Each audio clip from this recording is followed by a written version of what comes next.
Well, this week's Shy Report, or not so shy report, is on Telstra and the mass outage that occurred last week. And I know it doesn't sound sexy, telecommunications, but let me tell you, before your eyes glaze over, before you think this doesn't apply to you, maybe you're on Vodafone or Optus, it really does, because this is how our country runs these days.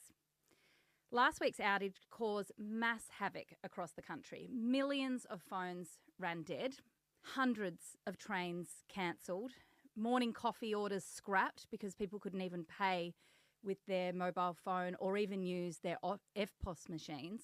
And the most serious of all, hundreds of 000 calls went unanswered. The network failure was not just an inconvenience, it was a wake-up call. How can a system we rely on for so many things in our daily lives be so vulnerable to collapse? Minute by minute, we rely on a working mobile phone for work, to care for family, to run a business, to call the ambulance and to get home safely. Working and reliable telecommunications is not an optional extra. It's an essential service. And it's time that the government and the companies that are making billions of dollars of profit start treating it like an essential service. I reckon many of you listening right now would be shocked to know that the mobile phone industry operates basically unregulated. For example, there's no laws that your mobile phone company needs to meet to ensure that your phone actually has coverage and works. So you pay your bill each month to Telstra, to Optus, to Vodafone, and they don't even have to deliver you a reliable service. It can drop out 100 times and they can just say, sorry, whoops, bad coverage. You can get a new phone, sign up to a mobile plan, get home and discover there's little or as good as useless coverage and there is nothing you can do. Seriously. I know it's crazy. There is no minimum standards that these companies have to meet. Whether you're a customer, as an individual, or you're a business, and even the Victorian and New South Wales rail services ran dead, and they too have nowhere to complain. Mobile phone companies are not legally required to pay compensation. It's not their fault if your phone or the EFTPOS system isn't working. And despite 000 being the most essential service, it's run by Telstra, a multi-million-dollar company that's legal obligation is actually to deliver profits to its shareholders, not to deliver a public service. We need to be honest about what the problem here is. Our laws have simply not kept up with technology and our modern needs. When you think about the home, electricity companies are required to meet reliability standards because we recognise that power is a basic necessity. But when it comes to mobile phones and mobile phone telecommunications, the service most Australians now depend on every day, there is no comparable legal requirement to guarantee reliability. That's a serious gap in the law, and it leaves the public exposed any time the network fails. There used to be these types of legal networks for landlines. They were not perfect and frankly they're pretty outdated. But at least there was some recognition that communication is an essential service. Today though, the whole country's moved on. We've moved to mobile. We use it for banking, for work, for emergency calls, for school pickups, for knowing where the hell you are on the map, for accessing government services, and for staying connected if you live in a regional or remote community. Yet the protections have not kept up with the times. And that's a policy failure, plain and simple. And this is why I'm talking to you about this today. Because this is why politics matters. When I hear people say, oh, I'm not that interested in politics.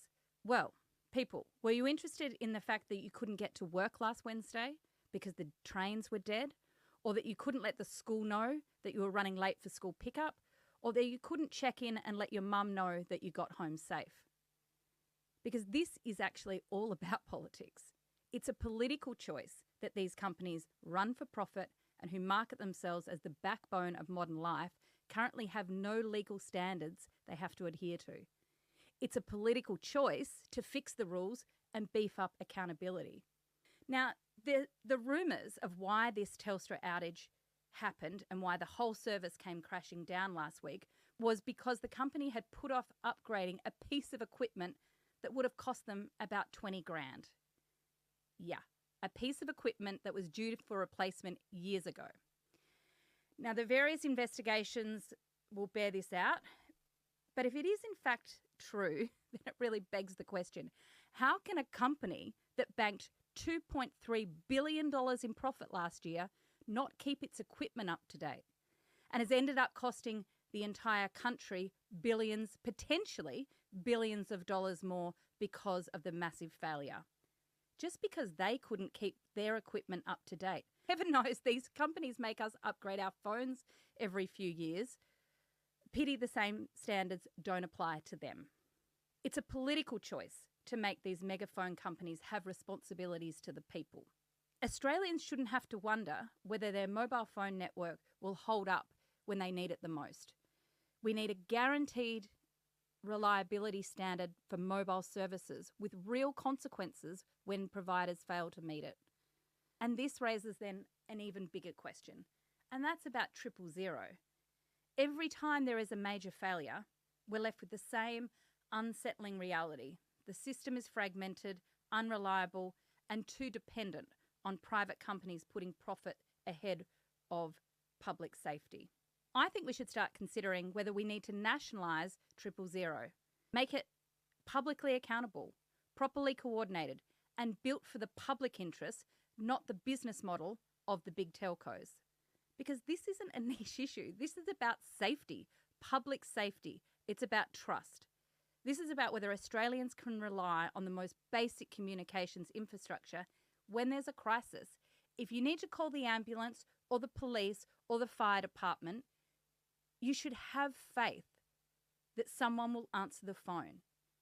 It shouldn't be left to these big for-profit companies who can pick and choose how much they want to invest in their systems. And that's why this week I'll be jumping on a plane and flying back to Canberra, because I've called a Senate inquiry into this Telstra failure. Because public scrutiny matters. A Senate hearing is one of the ways we can force answers into the open. It means Telstra has to account for what they knew when and why the system failed the way it did, and why it wasn't fixed sooner. Australians shouldn't have to rely on vague statements after the fact and the wringing of hands of executives saying, "Oh, we're so sorry. We're sorry we let you down." This is our essential service. It needs full accountability and full transparency. I'll be chairing this inquiry, and for me, this hearing is about getting to the truth, holding Telstra to account, and making sure that we don't keep accepting a system that leaves Australians vulnerable. People deserve better than that. It's time to stop accepting the excuses from these big mobile phone companies and start demanding standards that match the way Australians actually use our phones. Mobile phones are no longer a luxury. This is essential infrastructure. And essential infrastructure should be reliable, regulated, and accountable. It's a political choice, a choice to demand something better.